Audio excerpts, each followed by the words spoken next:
lluiten per la república. Tenim un record també per al Dani Gallardo, el madrileny empresonat durant les protestes contra la sentència del Suprem, que continuarà en presó preventiva. Així ho ha decidit la jutgessa, que ha refusat el segon recurs de la defensa perquè fos alliberat. La notícia l'ha fet pública el moviment antirepressiu de Madrid. L'Estat continua capficat en mantenir-lo com a cap de turc.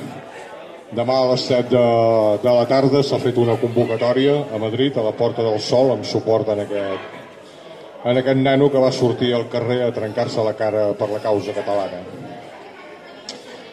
El Jordi Cuixart, el Jordi Sánchez, la Carme Forcadell, la Dolors Bassa i el Joaquim Forn sortiran de la presó per l'article 100.2 del Codi Penitenciari.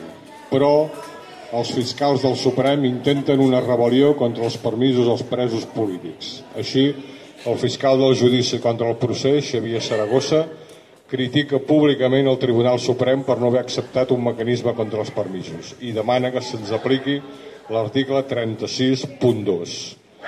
El fiscal Xavier Saragossa responsabilitza el Tribunal Suprem del fet que els presos puguin sortir unes hores per fer aquestes tasques en comptes de romandre tancats les 24 hores del dia i els 7 dies de la setmana dins la presó.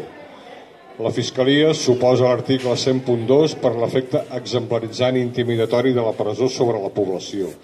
Manifesta la voluntat de seguir fent accions en aquest sentit. També s'ha tingut notícia d'un dur correctiu de la jutgessa al fiscal que volia que Cuixart renunciés a la seva ideologia.